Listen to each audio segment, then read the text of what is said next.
everybody. So we are so lucky to be here in New Hampshire. We have such a unique situation where leaders of the world and future presidents come, and we're able as New Hampshire residents to meet them and talk to them in person. And we're not going to let the Democratic National Committee take that away from us.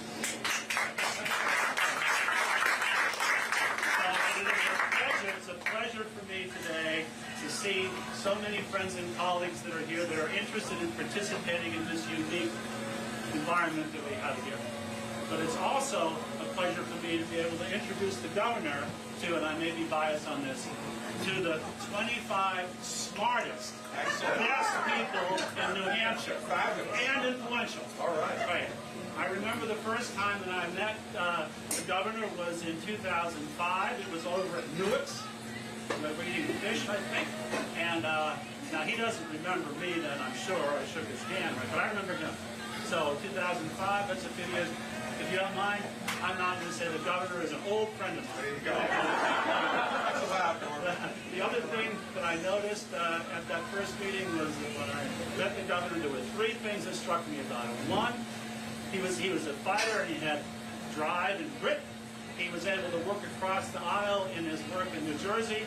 And thirdly, he had the moral compass to stand up when truth needs to be told. So with that in mind, let's talk just a little bit about the structure for today.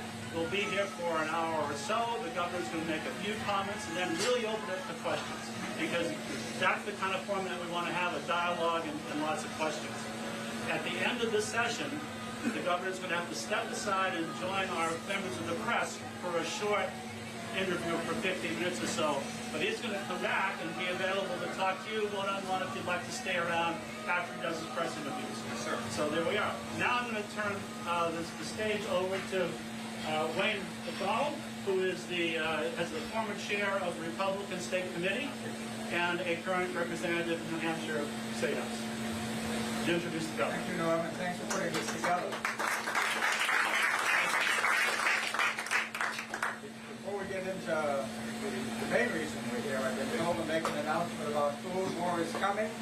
So as the afternoon unfolds, please feel free to partake. And it's very good, by the way, as a probably sample. We've got to behave ourselves. President Biden is watching. I don't know that he can see us. But anyway, 8 years ago, I had the privilege of supporting Governor Christie, and we're also very happy to have you back, Christie. The governor's wife is here today. 8 years ago, I had that privilege, and in talking to him and working on that campaign, I strongly believe, as events unfolded in 2015 and 2016, that this country and this world would have been well served by his leadership. 8 years later, I am totally convinced we would be in a much better place in America and throughout the world if Governor Christie become the 45th President of the United States.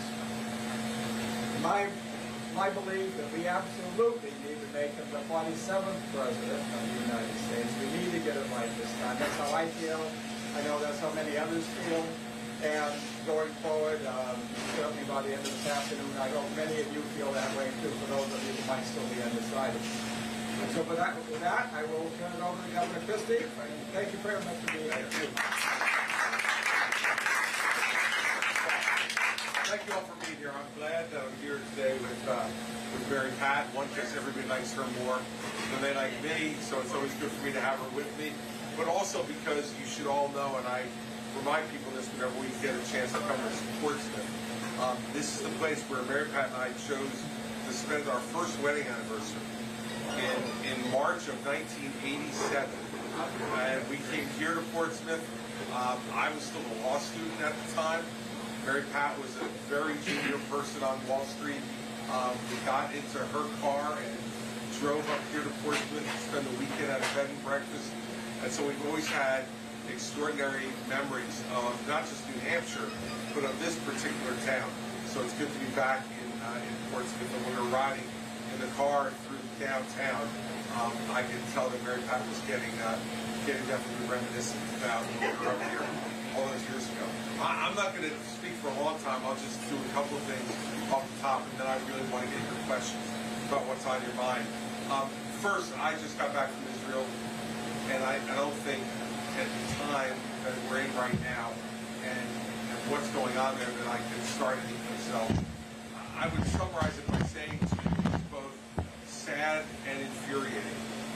It was sad because I met with lots of people who have been suffering since October 7th. They lost loved ones on that day.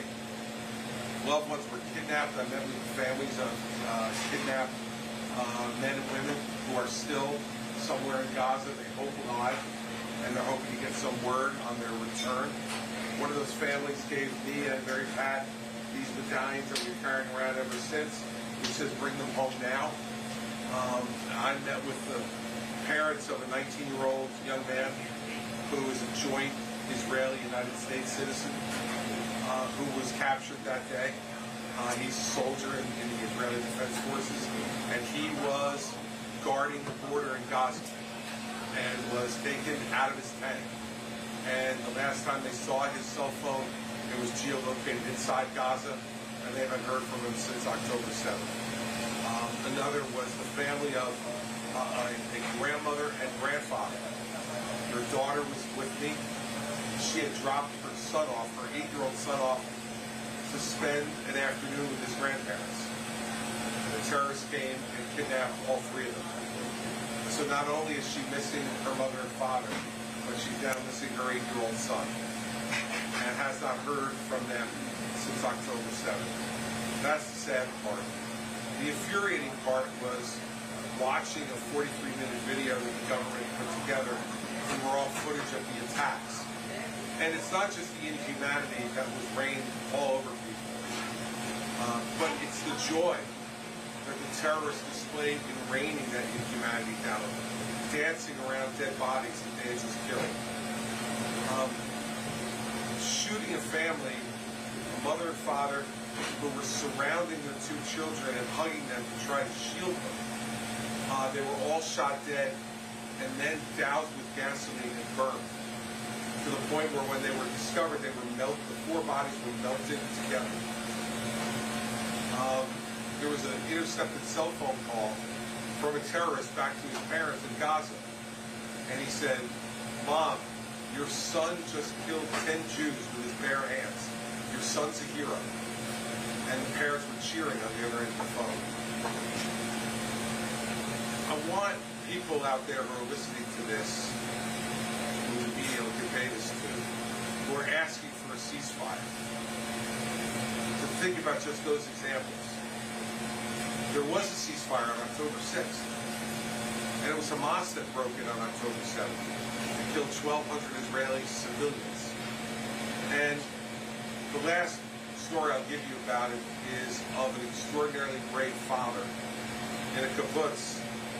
They had closed-circuit television inside their home and in the backyard for security. And what we saw was the father running out of the back of the house with his 8-year-old son and his 6-year-old son in his arms. They ran to a bomb shelter. Most of these homes have bomb shelters. He ran to the bomb shelter, closed the door.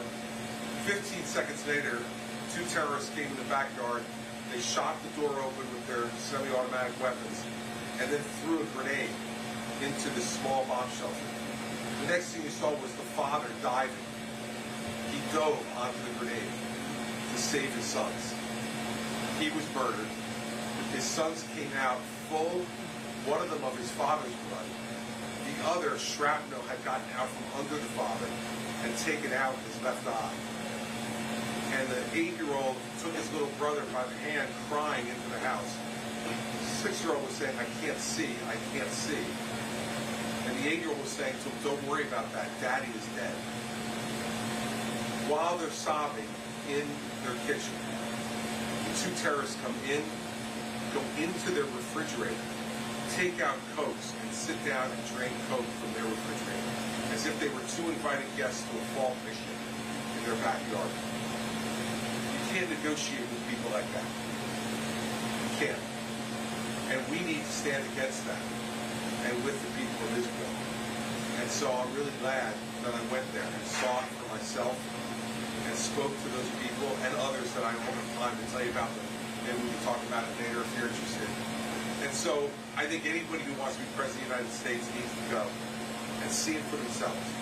I don't think you can make wise decisions on behalf of this country on what we should be doing with Israel in that region if you don't see it for yourself.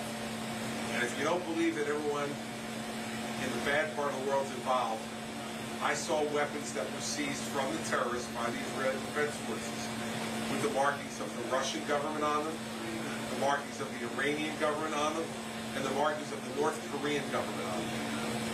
These evil actors are all in this together, everybody. They're all helping each other to try to create tumult in the world and diminish America's place in the world. The second thing I'll say, and then take questions from you on anything, is that all of this stuff going on, we have people in our country and people in our party who are trying to say, you know, what America first really needs is that we deal with our own problems and we don't worry about the problems of the rest of the world. That we need to basically not get involved in Israel, not get involved in Ukraine, or anywhere else in the world, because we have problems at the southern border, and we have problems with our debt, and we have problems with our education system, all of which are true. But the America I know, and the type of America I'd like to lead, is the one that historically has done it all. And we have. We've sacrificed and we've done things to lead not only ourselves but the world. Everyone's for America first. But I'm not for America alone. And America will never be first if we're alone.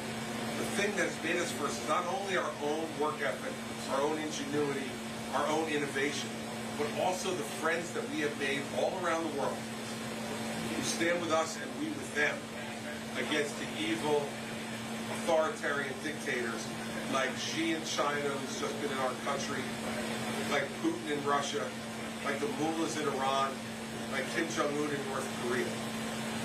And I want a country that once again remembers how lucky we are to be here.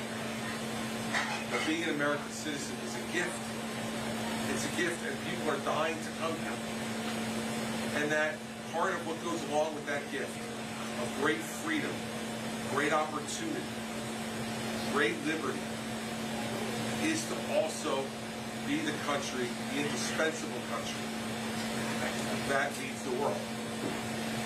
So I don't think you can come to any other conclusion, common sensibly, than that America has to lead. Because if we don't believe it, that guy that was just over here in San Francisco, President Xi in China, he'd be happy to lead the world. And I don't think we want the communist Chinese leading the world. So we have sacrifices to make. But you know, we had to make them in 1776. You took a poll in 1776, believe me, independence wouldn't have won. Being safe with the crown would have won. But we had leaders who pushed us to sacrifice, and we got a country out of it. The easiest thing to do in 1861 would have been to let the South go. But Lincoln said, no, we will sacrifice to keep the country together. And we came out a richer, freer, bigger, stronger country than we would have been otherwise. The same thing in 1941 when we were attacked by Japan. We didn't turn our back. We went, 500,000 Americans sacrificed their lives to rid the world of Hitler and the other dictators. And we came out of that bigger and stronger and freer. And Ronald Reagan did the same thing for us, taking on the Soviet Union. So we've seen these moments before. And when we've had presidents who are willing to go big and have America lead, we always come out on the back end better. And I fear that if we continue to go small, pit ourselves against each other in a fight for the crumbs here, we are going to miss out on the opportunity to make the next two generations as lucky as we've been to be Americans. So I was inspired by that trip about what our role in the world needs to be and what it will take for us to get there, but I believe we can get there, and that's where I want to lead us. So there's lots of stuff to talk about, so I'm going to stop. Thank you, Governor. Thank you. Raise your hand, happy to answer any questions. Yes, sir. I actually have a little question and some comments. I heard you talk at Portsmouth Rotary, and you convinced me to vote for you over Nikki Haley. But I have people who I talked to about why I'm supporting you, and they said, but other people went to jail for Bridgegate, and I think that needs to be clarified. You need to pick out a better nickname for Donald Duck that's not bad enough.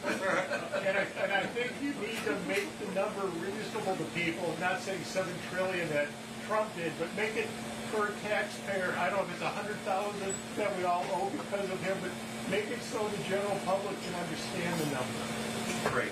All right, so I'll do the math later. I'll come back to you with a better number. On the Donald Duck thing, you get on stage and try to come up with something better. I thought it was pretty good. But I'll keep working at it. We got another debate in December. We'll see what I come up with then. And look, on the first part, I want to remind you something respectfully that you're wrong. No one went to jail for Bridgegate. In fact, the United States Supreme Court dismissed all of those cases, 9-0, that it was prosecutorial misconduct by the Obama Justice Department, what they did. And so no one went to jail for it. And in fact, when you get Clarence Thomas and the late Ruth Bader Ginsburg to agree on anything, you know something was really bad. And they agreed that it was prosecutorial misconduct, and they dismissed those cases 9-0. Now, those people deserve to be fired for what they did, and I fired them when I found out what they did. But nobody went to jail. And in fact, when, in the end, objective people got to take a look at it, they determined that there was no crimes committed at all by anybody. Stupidity, yes. Crimes, no. And so they deserve never to work in government again, and they won't. But they didn't deserve to go to jail. No one did. And thank goodness for our Supreme Court, 9-0, they did the right thing. And I think that tells you also something about our justice system. You know, you have Donald Trump running around saying how unfair it is all the time. Two-tiered system of justice and all the rest. And I'm certainly not here to say it's perfect. It's not. I was a victim of it during Bridgegate. The Supreme Court fixed it. And so, in the end, we have to have confidence in it for one reason and one reason only. It's not perfect, but it's the best imperfect system the world's ever seen. And the people in our party and in our country continue to undercut all of our institutions of government are going to be left with a state of anarchy. And people get more and more angry, and they gin them up. Guys like Trump and Vivek who just want to gin people up and get them angry because they think it helps them politically. I've never been that way. I get plenty angry, as you guys have seen sometimes. But my anger is always geared towards trying to get something done, not just towards getting people angry to get a vote. And I think that kind of cynicism in our party and in our country needs to be eradicated. And that's part of why I'm running. So, thanks for raising it. Other questions? Lon, hey. I got Claire? I'm curious about, given the appalling cycle of violence that's gone on in the Middle East for how many decades, if you were the president, what would you specifically do to try and change the current trajectory? And I want to ask that specifically in reference to Iran. What would you do about Iran? I think the best way to contain Iran is to isolate Iran. And by that I mean getting more and more of the reasonable Arab countries to make agreements with Israel. Now, one of the things I'll give Donald Trump credit for was getting the Abraham Accords with the UAE, with Morocco. We already had agreements with Jordan and with Egypt. And I think the more of these countries that we can get to have friendly relationships with Israel, Iran, whose only goal is to wipe Israel off the map, becomes more and more and more isolated. I don't think you're going to necessarily do it by military action. I think you have to do it by putting more and more economic and diplomatic pressure on them to make them understand that it's not going to work. Second thing, we have to fix the Palestinian problem. And I think that this has once again shown that the delay that the Trump administration and the Biden administration put on a two-state solution contributed to what's going on right now. And so getting those more reasonable Arab countries to isolate Iran and then work with Israel to get that two-state solution. It won't be perfect, because there's always going to be some hostility there. But then the Palestinians will have their own territory to govern, and they're going to be responsible for it. Rather than the Iranians, Hamas, Hezbollah, ginning people up in the West Bank and in Gaza towards violence because they say they're being repressed. Let's work on a two-state solution that allows them to vote, govern themselves, however they want to do it. And as long as they're not being violent towards their neighbors, then we can move on. The last thing is we have to make Iran very, very clear about the fact that them having a nuclear weapon is a non-starter for us. And if that would be the only way that I would want to take military action with Iran. If I became convinced from the intelligence that Iran was very, very close to developing a nuclear weapon, we'd have to take action because, as you see, with the kind of inhumanity based upon a perversion of Islam, because Islam is not a violent religion. It is being made violent by these people. They're using it as a way to weaponize their own power. So, if they became very close to it, then I think we have to consider taking military action against them because they blackmail us with that nuclear weapon and our friends. And we can't have that. So, those are the ways that I would approach it with Iran in the Middle East. And I think if you're able to execute on all three of those ways, you make the region more peaceful than it is now. You make them responsible for governing amongst themselves because the relationships that they will have signed and developed. And you isolate Iran with Iran knowing now that not only we're against them and their mission and their goal, which is to wipe Israel off the map, but if you can get Saudi Arabia to agree, if you can get Qatar to agree, then where are they going? Who are going to be their allies in this? And then they have a real military problem because if all of us are together in the region, there's no place for them to go. So that's the way I'd approach it. And I think there's a greater sense of urgency to it now than there has been for years because of what's just happened recently. And I think it was a missed opportunity going all the way back to George W. Bush and through. They didn't push it through to a conclusion. Some of that has been the fault of people in the region, including Israel. But some of it's been the fault of the United States not to make it a priority. But every time something like this happens, we go, oh wow, we really need to get to that. Well, it's time we need to get to it and get it fixed. So, Governor, there are a number of people here in the room who have businesses that are in. Joni, Yvonne's in business locally, Eric, and then another few folks here are retired. Yes. And one of the things that I know I'm feeling, and I'll bet you're feeling, is the pressure on the continued inflation that continues and the risks of the Democratic administration recommending raising taxes. Could you talk to inflation? Yeah, look, raising taxes is not going to do anything but raise inflation. It's going to give the government more money to spend, and they've already risen $34 trillion in debt. I'm working on the math, I promise. But $34 trillion in debt. Look, we need to go the other direction, which is continue the taxes at the levels they're at now. Keep the Trump era tax cuts when they expire in 2025. But we need to reduce spending and reduce it significantly. And, at a minimum, we should be back to pre-COVID spending. COVID spending was at a ridiculous level because we were in a ridiculous crisis. We need to help people. But Democrats now say, we'd like to keep going at this rate. Well, it makes no sense to do that. Just bringing it back to pre-COVID spending would cut more than $1 trillion off of our spending just by doing that. And so we have to do that at a minimum. Once we do that, we add to that the issue of energy. And folks know about the energy problem more than people in New Hampshire, in New England. You have been cut off from the natural gas revolution in this country because of liberal Democratic politicians in New York and otherwise will not allow pipelines to be built up here. And so you're stuck in the home heating oil issue, which becomes a huge driver of inflation in this region in particular. So we need to go to an energy policy in this country, which is truly all of the above. Not like verbally all of the above, but truly all of the above. So what do I mean? I would have a Federal Energy Regulatory Commission which would use its authority to allow there to be safe pipelines built to every part of this country.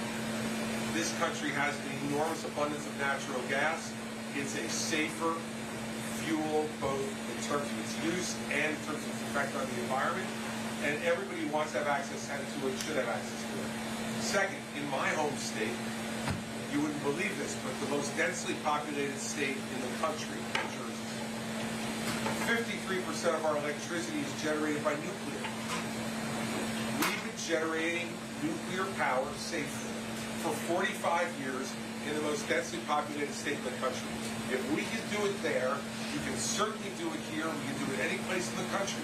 And that has no impact on our carbon footprint, no impact on the climate change that everybody is concerned about. And so we need to, once again, have a federal government which encourages the development of nuclear energy. Third, we need to open up the development of our oil in this country.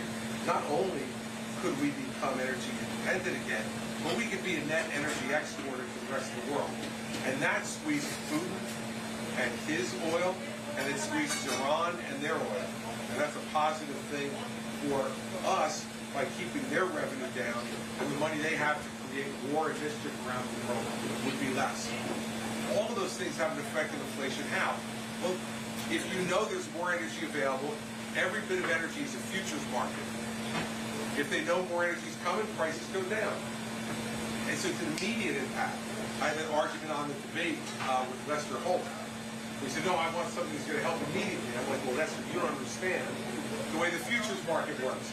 If we announce tomorrow that we're reducing the 2 million barrels of oil a day that the Biden administration is not allowing us to produce in North Dakota alone, the price of oil would go down $10 a barrel.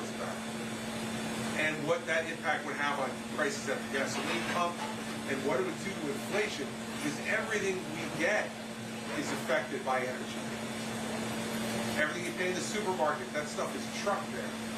And if they pay more for gas and diesel, they're adding it on to the $4.50 you're paying for a gallon of milk right now, and what you're paying for a loaf of bread and all the rest. So energy and an energy policy that broadens things will help to bring inflation down immediately. The lowering of spending will take care of long-term interest rates, because as spending goes down, interest rates will go down as well. And right now, interest rates, as all of you know, are crippling both business, who want to borrow money to expand, and they're crippling young people who want to buy their first homes or their first cars, or are paying interest on their student loans. These are all things that the interest rates are having a huge impact on. And that kills people's hope. So we need to do it for that reason.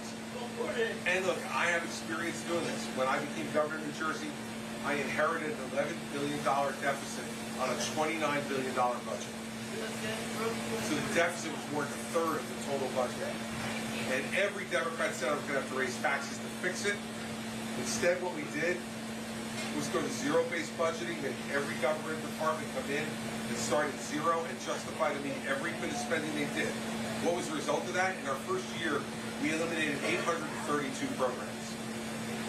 And we balanced the budget without raising taxes. We kept it balanced for the next 8 years and didn't raise taxes at all during my 8 years as governor. We're proud of that, but I want you to understand what it's going to mean. If we do a similar type of program at the federal level, I suspect my popularity will take the same kind of hit that it took in New Jersey. I went from 55% popularity before the budget cuts to 38%. Because every one of those programs had a constituency. Someone who benefited from the program, thought it was a good thing. And so you have to be willing as a leader to take that hit. Because 3 years later, I got reelected with 61% of the vote. Because people said, I didn't agree with every one of his decisions, but man, he kept his word. We elected him, he told us what he was going to do, and he actually did it. And now we can't really get mad at him for doing what we elected him to do. People think there's common sense among voters, and they get it. And so it'll happen on steroids if we have this happen at the federal level when I'm president, and the Democrats will gin the anger against me. But I'm ready for it. And I think we can't kick the can down the road anymore on this. There's going to come a moment, everybody, when people don't want to buy our debt anymore. And then we're in big trouble. Remember this.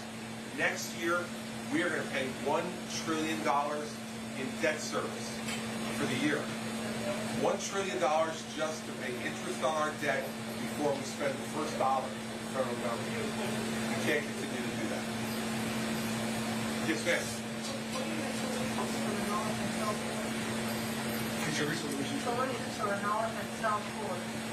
Okay, so on the south border, which I think is the more acute problem at the moment,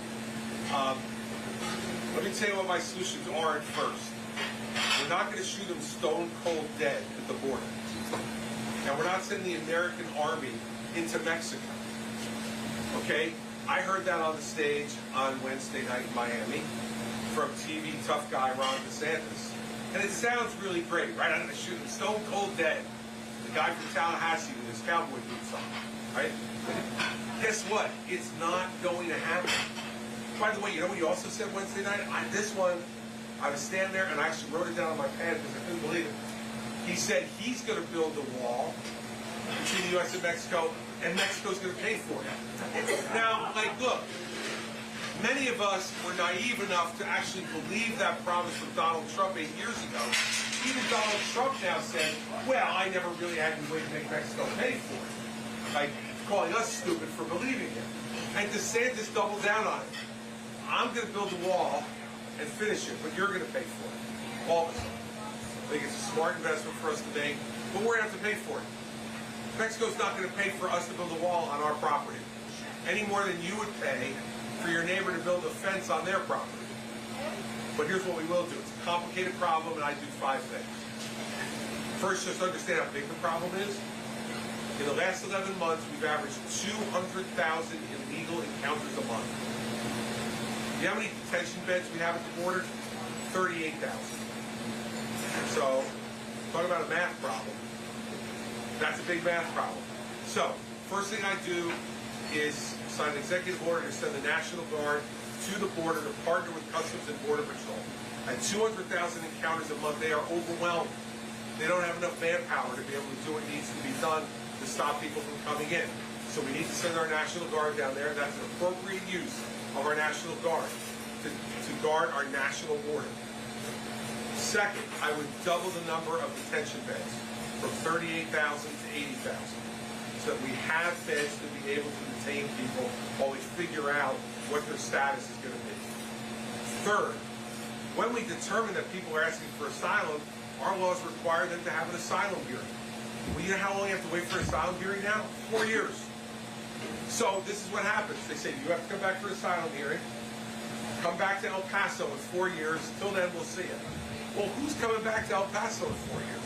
They're getting into this big continental country and they're never coming back. So we need to make those asylum hearings less than a year. And then we can detain people during that period of time. The only way to do that is triple the number of immigration judges. We don't have enough judges to hear these cases by a long shot. So we have to triple the number of judges on Route 292. Fourth, I would add 10,000 Customs and Border Patrol officers to be able to ease the National Guard back to its other duties. But that's going to take a year to do, I'll tell you the truth. You have to recruit them, you have to train them, and then deploy them. So anybody that tells you you're going to do it on day one is full of it. Because who they get? They're going to, like, wave a magic wand and produce the 10,000 people? It can happen in a year, but it can't happen faster than that. And then fifth and final, we've got to change our immigration laws. We haven't done that for 40 years. We have 6 million open jobs in this country right now, in this economy. 6 million open jobs. That means those are jobs that Americans either don't want to do or can't do. So every time we've had that problem in our history as we grow, we've brought immigrants in who wanted to do those jobs and had skills to do those jobs. So let's put those folks to the front of the line. Let's have a merit-based immigration system that says, if you have the skill set and the desire to do this particular industry, where we have a lot of open jobs, you go to the front of the line. And you come in, and you're going to pay taxes, and you're going to learn English, and those are going to be the requirements so you can come in here and get a job where you can then take some of that money and send it back to your families and whatever country you come from. We also need to have E-Verify for all of our employers so that they know who they're hiring. It's not fair for them. The honest ones sometimes get hoodwinked, and the dishonest ones hoodwink us. So we need E-Verify.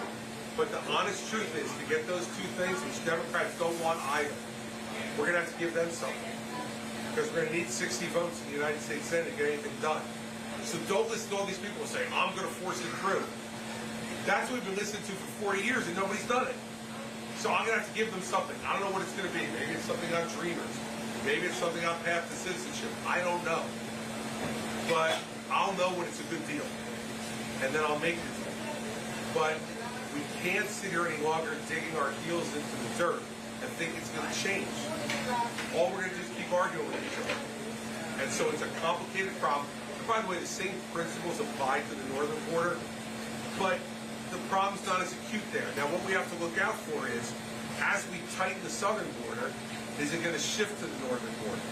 So that we have to use intelligence capability and technology to be monitoring on a regular basis what's going on up here at the northern border. So I wouldn't put all the resources north that we're putting south right away.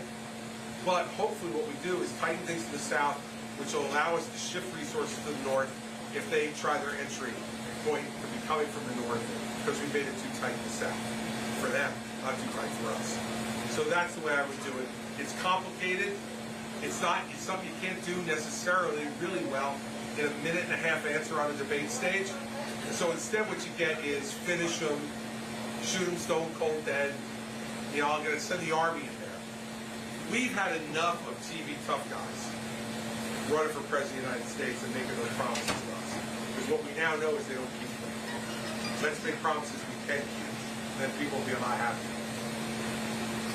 Yes, ma'am. Yes, Governor, what would you view about the people who have already crossed in the last few years, the millions who are here and displaced here? I think it's a combination. I think some of the more recent ones, you're going to have to keep them gathered where they are and send them back. And what those numbers are is kind of hard to tell at this point, but I'm sure that amounts to at least 1 million people, given just the number of encounters we're talking about over time. For people who have been here a lot of years, the idea, and I heard Governor DeSantis say this too, that the estimate is 7 to 8 million illegal immigrants in the country. He said he's going to round them all up and send them all back. Back to where exactly? Back to their home countries? Okay, try to figure that out. And think about the logistical task that law enforcement will have to do to round up 7 or 8 million people, round them up and take them where? Where are we going to stage them? Then how are we going to transport them? How many airplanes, buses are we going to need to move these people depending upon where we're sending them? So I'm very skeptical about the idea of once you get more than about 1 million people, about this mass deportation that both DeSantis and Trump are talking about. Again, it sounds really tough, but they never give you the next sentence. I'm going to deport them. How? How are you going to do it?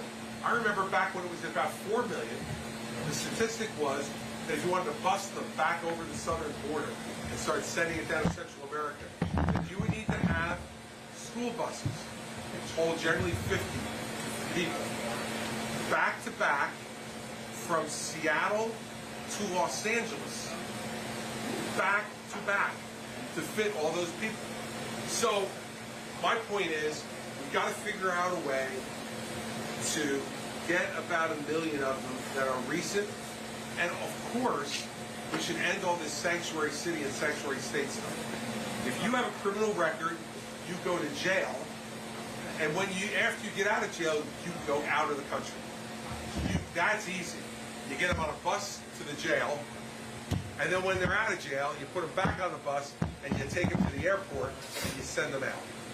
We should not be allowing anybody who commits crimes in this country or has a criminal record on the way in from staying here.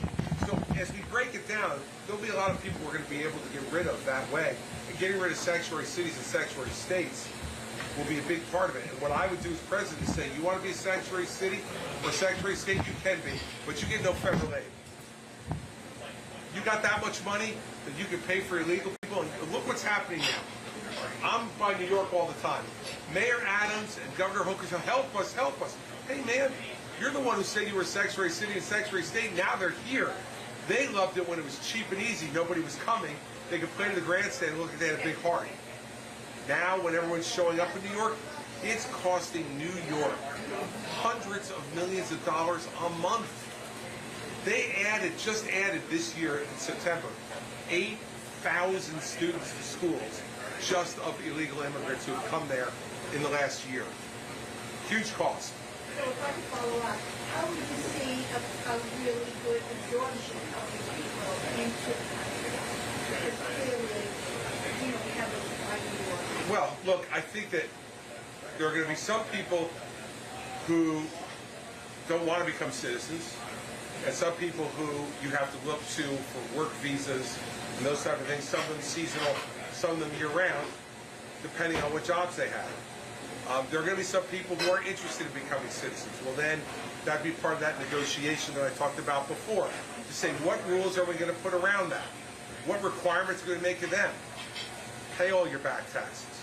Learn English. Do the things you need to do, and which, by the way, we've always required of immigrants to do if they were going to come to this country. So it'll be a combination of those things, along with deportation. And you know what? There's going to be some of them that will just disappear into the continental country that we just won't be able to find. And given all the other crime problems we have in this country, I have to tell you, I don't want to make law enforcement's exclusive task in this country rounding up people here illegally to deal with them. We've got lots of other criminal elements to deal with in this country that I want our police officers and our federal agents to focus on as well.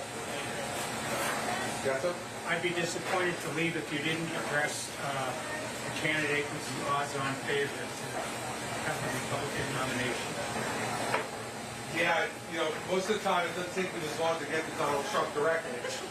But I was just trying to answer all the questions. Look, he is fundamentally unqualified to be president of the United States by his own conduct. His own conduct. And look, I endorsed him in 2016. I worked for him. I voted for him. And I wouldn't change my mind about that because I didn't want Hillary Clinton to be president either. And I hoped we were going to make him a better president. And lots of good people worked with him to try to make it better. But when someone simply doesn't want to listen, when someone just wants to be completely self-absorbed and self-consumed, which is what he is, then they're unteachable. And they can't be that better. And the damage that he's created for our country is significant in my view and long-lasting. When he stood behind the seal of the president in the East Room of the White House on election 2020 and said the election had been stolen, when he knew it wasn't, he convinced tens of millions of Americans that the election was rigged. And I tell you, I meet people like that every day who believe it to this day. Because they say, well, he's the president of the United States, he must know something we don't know. He didn't. In fact, he knew exactly what we did. And he's now being prosecuted for it. And I want folks to understand as a practical matter what's going to happen here. Because I did this for 7 years. I ran the 5th largest prosecuting office in this country in New Jersey for 7 years. And what's going to happen is his trial is going to start the day before Super Tuesday. Not far from now, March 4th. And he's going to probably be on trial for about 6 weeks. And he's going to be convicted. And the reason I'm confident of it is because of who's going to testify against him. The single biggest development in this campaign as to Donald Trump was when it was announced that Mark Meadows, his former chief of staff, has signed a cooperation agreement with the government and gotten immunity. Immunity, everybody. We tell you when we give immunity as prosecutors. When you have evidence that's so good that it's going to convict the person, and I can't get it anyplace else. Well, it would make sense that would come from his chief of staff. the man who was Velcroed to his hip for the entire 2020 campaign and the aftermath. And Mark Meadows is already, some of his testimony's gotten out there, he's going to say that Donald Trump knew he was lying on election night, that he had been told by everybody that he had lost, and he said, I don't care, I'm saying I won anyway. And then enlisted all of them, including Meadows, to commit crimes to try to obstruct the certification of the election and overturn it to keep him in power. If he testifies that way at trial, and I believe he will, or they would have given him immunity and be able to do it, a jury, I believe, is going to convict Donald Trump. And then we're going to have a circumstance if he's going to be our nominee. We're going to have a nominee for President of the United States who can't vote for himself. He's a convicted felon. When you are a convicted felon federally in this country, you lose your right to vote. So imagine, we could have a nominee who can't vote for himself. A nominee who, if he were elected president, would be in jail. Adams, Jefferson, Washington, Hamilton are spinning in their graves, looking at us and going, wake up. This isn't what we meant. And if we knew that any of you would actually consider voting for someone like this, we would have put it in the Constitution. You can't be a federal felon and be president of the United States. We didn't think you people would miss that part. But okay. That's the deal. And who could be selfish enough to put this country through this? To say that his desire to go back to the White House is more important than giving our country a president who is not subject to imprisonment. It's outrageous. And let me tell you, you're it. This state is going to decide this. You all vote for Donald Trump, he is going to very likely be the nominee of this party. And you're going to have nobody else to blame but yourselves. And it's not like, look, I understand Nikki Haley says he's the right president at the right time. She'd be inclined to pardon him. She thinks he deserved a break after January 6th. How are we considering somebody like this?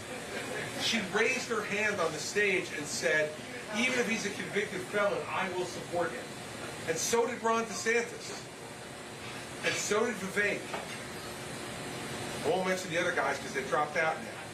So we'll leave them lying over here. But there's essentially four of us left.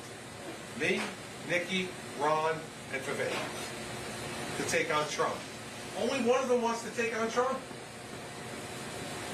You watched that debate the other night? It's like he's Voldemort from the Harry Potter books. He shall not be named. The questioners didn't ask about him. Those guys don't talk about him. I'm the only one who talked about him on the stage. Let's talk about it for vastly a practical political approach.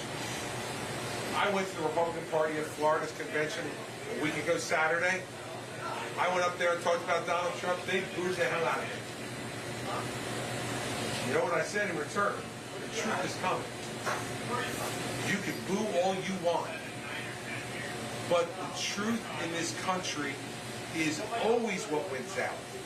And the truth is coming. And so, if you want to be president of the United States, and you're Nikki Haley, and you're afraid to get booed, so guess what she did? She canceled on the Republican Party in Florida. The only candidate who didn't show up. Doesn't mention him on the debate stage. Well, if you're afraid of that, how are you going to do against President Xi? How are you going to do against Putin? How are you going to do against Kim Jong-un? How are you going to do facing down Chuck Schumer in the Congress?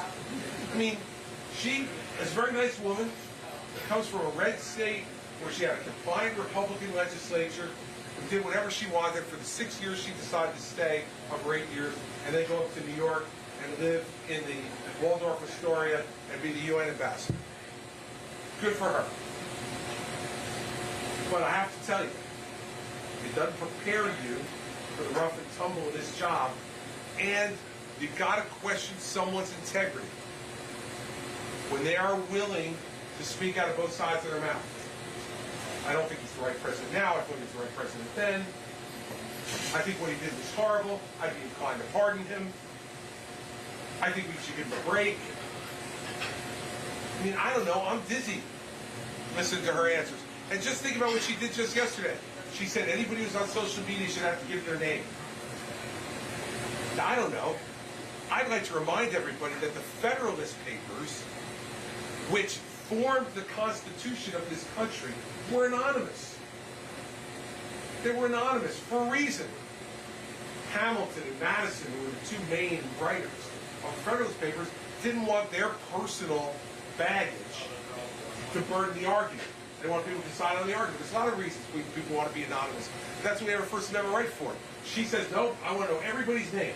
Everyone's got to register and give me their name. Then people started to push back, like me and Ron and a few others started to push back. Then she said, oh, no, maybe not everybody, just some people. Then the next day, she said, because that'll increase civility, because if you know your pastor can see what you're saying online, then you might be nicer. Still disturbing. And then the next day she said, no, I just meant the Russian and Chinese bots, not Americans. Well, what Russian and Chinese bot has a pastor that they're worried about? Okay? This is what happens when you try to be everything to everybody. Let me promise you, if I'm president, there are going to be days you don't like what I say. There are going to be days you disagree with me. But here's what you'll always know. You'll know exactly what I think. If you want to fight it, fight it. That's good. That's the way this country was built. Get out there and fight it. But beware of the person who looks you in the eye and tries to figure out what answer do you want, and then gives it to you.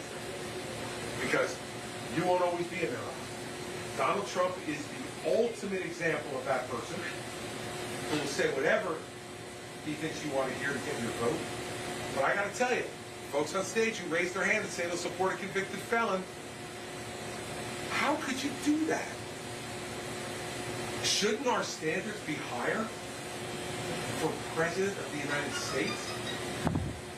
An heir to George Washington and Abraham Lincoln and Teddy Roosevelt and FDR and Ronald Reagan? Criminal? Sure, okay. Because we like him and sometimes we think he's treated unfairly. Come on. You know, I'm going to continue saying this stuff, whether I get booed or not. Because you know what? I can sleep at night. I know what I'm saying is the truth. And so do you. And the question is, are we going to be brave enough to answer it? I'll end this long answer with this. I was at a restaurant here in New Hampshire for lunch today, about an hour away from here. And I was walking out of the restaurant, and there was a woman and her husband sitting at the table. As I walked by, she grabbed my arm. And she said, "Governor." I said, "Yeah." And she went, "Go get Trump. Go get him." She whispered. And I said, "Well, that's what I'm going to do." And she goes, "Thank you." I said, "Why are you whispering?" And she said, "Well, because friends of mine who like Trump yell at me when I say that stuff." I have a new slogan for this state, and I believe this from all the time I have spent here. Not only campaigning for myself, but campaigning for Kelly Ayotte and Chris Sununu, campaigning for all types of people who have run for office, Republicans in the state. New Hampshire doesn't whisper. New Hampshire doesn't whisper. Enough of the whispering. What are we afraid of? He is a paper tiger. And the people who are going to yell at you on the street because you're for somebody else, let them. Let them. I don't care about it, and I hope you don't either. I hope you love our country more than you care about whether someone yells at you because of what yard sign you have in your front yard, or what bumper sticker you have on your car, or what button you put on your lapel, or who you say in a cocktail party you're going to vote for. Donald Trump wants a country that will kneel before him. He wants to be a king. And we fought a revolution 250 years ago to say we're not going to have a king, ever, in this country. and he wants to be a king. And let me tell you, if I was going to pick a king, it wouldn't be a guy who looks like him. I can guarantee you that. Who looks like him, sounds like him, acts like him. Dangerous. So I think I'm on the record on Trump. Yes, sir. Oh, wait a second. Anybody else have a question? Because you went once already. Yeah. Go Yeah, I ahead. would. Can you talk about parents' rights, about how schools don't give them what's on the curriculum? Mental health, physical health issues. They're isolating their kids from the parents. This Right. is insane. It's completely insane, and that's why I think we have to completely reconfigure our public school system. And I say that as a product of the public school system. I went to public schools in New Jersey. I got a great education there. I had teachers back then who didn't undercut what my parents were trying to teach me at home, who had regular communication with my parents when things were going really well or when I was stepping out of line. And it was a public school system that produced, I think, really good students and a good country. We have become a politically correct public education system in many, many parts of this country who believe that they know better than us. I think you and I would agree, given the nature of your question. Nobody cares about my children. My wife's here, so I can say our. Nobody cares about our children. Nobody cares, loves our children. No one understands our children better than we do. The idea that some administrator in a school should be in on the fact that my child has a mental health issue or confusion about their gender or a bullying problem, and they can know it, but I can't. But on the other hand, if they want to give them 2 Advil to my 14-year-old daughter when she has her period, I got to sign a piece of paper for that. How about we switch that around? Tell me about all the other stuff. Give her as many Advil as you like. I mean, this is the way it's gotten turned upside down. So here's the way I would do it. We spend $400 billion a year on K-12 education in this country from the local, state, and federal level. I say we need to turn that money over to the parents. Let parents decide what to do with their children's education. If you've got a great public school in your neighborhood, great, send them there. And let the money go to the public school. And let them support the public school there. If you think that a parochial school would be better, my wife and I went to public school, she went to parochial school, so all 4 of our children went to parochial school. So you know who makes the decisions in the Christie house. That's why I need to be president. I need someplace where I can actually make the decision. But we made that decision based on the belief that because the way the schools had changed from the time we went to now, that we didn't want a school system that was undercutting the values we were trying to teach our kids at home. So we sent them to parochial school. But we could do it because we paid our property taxes and we had the money to pay the tuition. It shouldn't be a choice that only parents who have the resources to do it can do. Every parent, if they want to make that decision, should. Whether they want homeschooling, whether they want a charter school, a Renaissance school, we need to put parents back in charge. And the biggest reason we don't have that is because of the teachers' unions in this country. That's why. And it's not about teachers. There's a big difference between teachers and teachers' unions. Most teachers don't give a darn about their union. They have to pay the dues, they have the union, that's it. The union leaders, the only way they get more money is more members. And more members means only public schools and only public schools that are allowed to be unionized. In my home state, we have 200,000 members of the New Jersey Education Association that pay $750 a year in fees to their union. And they don't pay a nickel for their salary, their pension, or their health care. It's $150 million a year as a political slush fund to influence people in government, benefit their friends, hurt their enemies. We have to break that cartel. And the only person who can break that cartel is the president. And you do it by using the money that we appropriate to break the cartel. And that will put parents back in charge. It's incredible to me to think that anybody would believe, and there could be exceptions to every rule, right? There are bad parents. Same way there are bad teachers, bad principals, bad administrators. So it's not 100% certain. Nothing is. So I will bet on parents every time for taking the best care of their children than over somebody else. And that's the philosophy that you have to talk about as president, and you have to use the money to try to implement it. I think that's the only way to break it. It's going to have to be a mano-a-mano fight with the teachers union. But right now, Jill Biden is a member of the teachers union. What the hell do you think's happening in the White House? Joe Biden's not coming in there and going, yeah, I don't like the teachers union. Forget it. He's sleeping on the couch. So, you know, there's influence in the teachers union right inside the White House right now. I guarantee you this.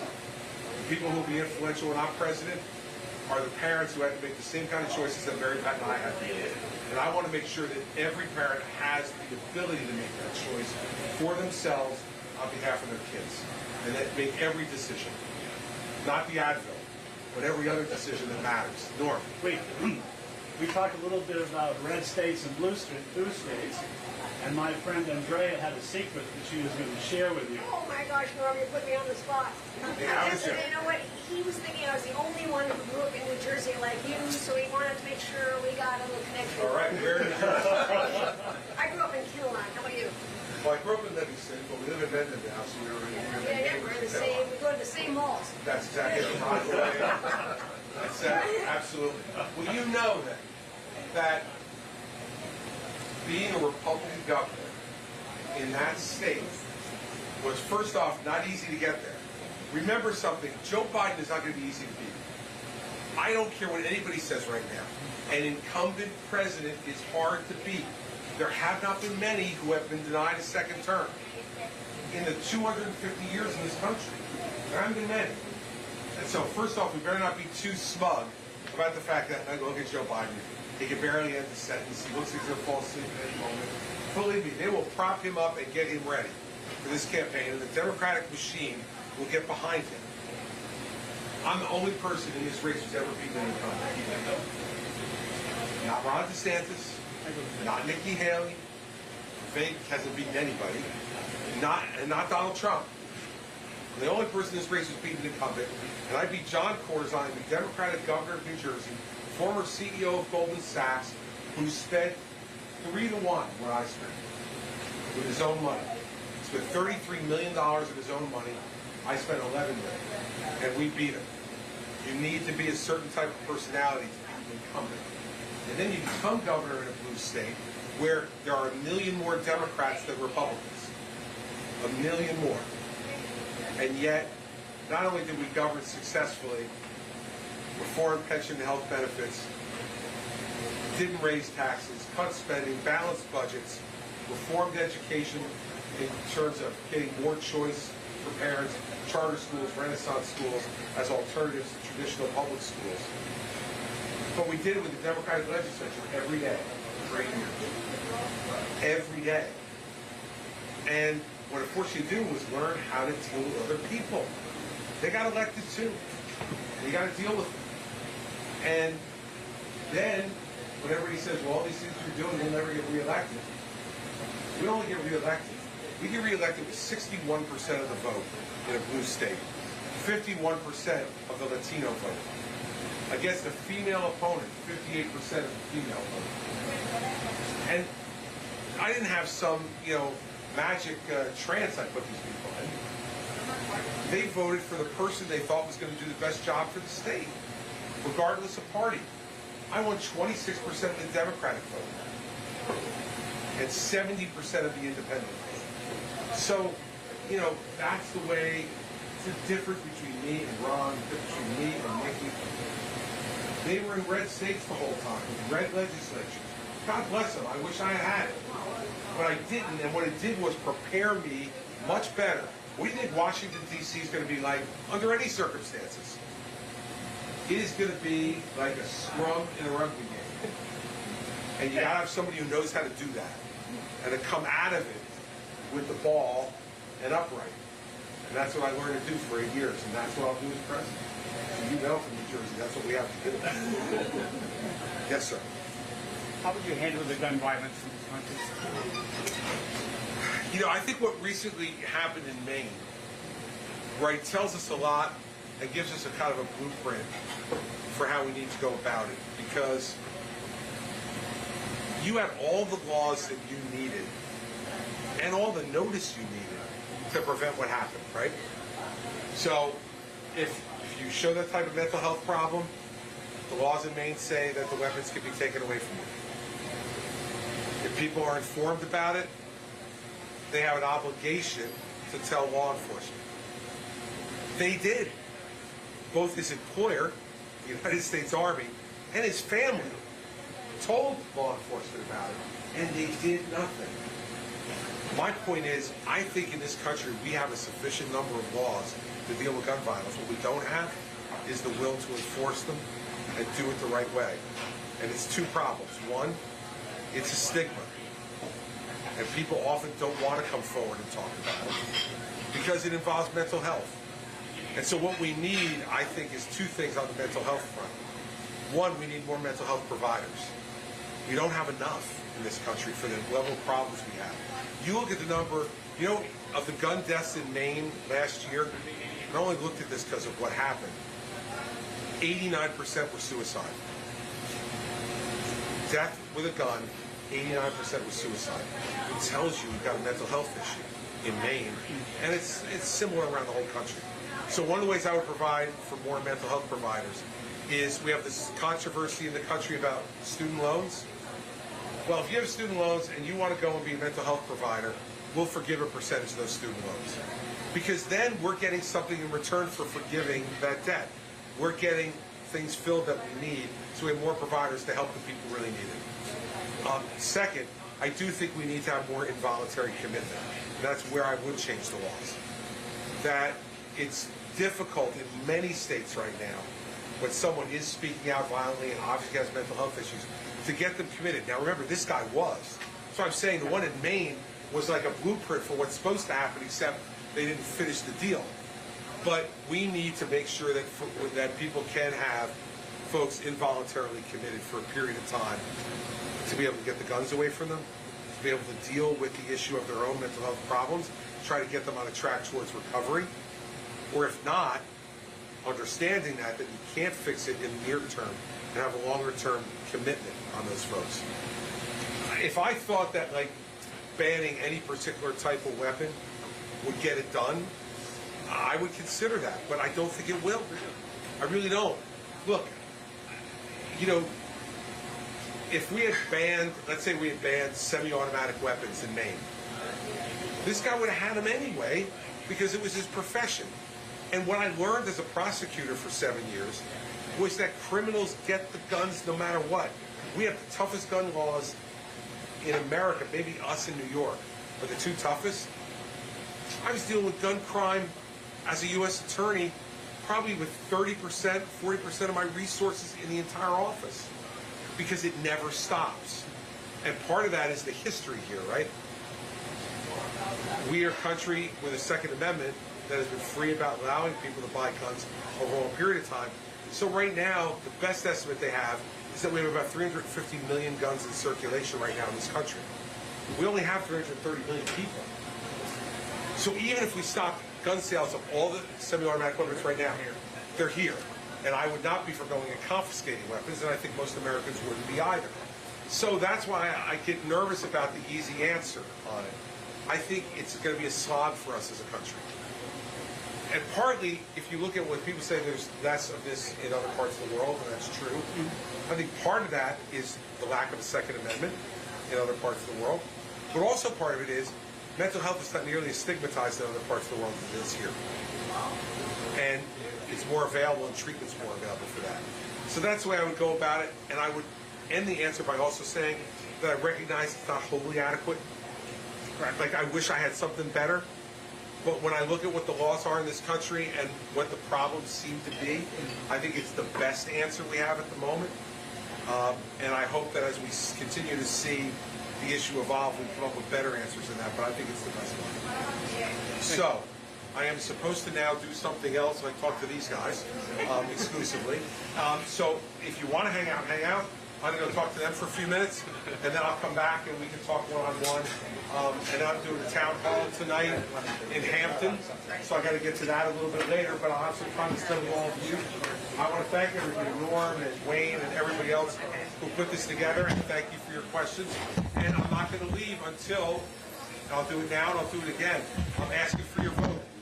We're within 60 days of this thing now, so it's no longer, we're not on stand on ceremony anymore. You're getting ready to make decisions, and I want to be your candidate. And I promise you that if you vote for me, I'm going to give you a campaign you're going to be proud of. I can never guarantee I'm going to win. Only Trump can guarantee that he wins all the time. I can guarantee you that I'm going to give you a campaign you're going to be proud of. So thanks for having me today. I appreciate it.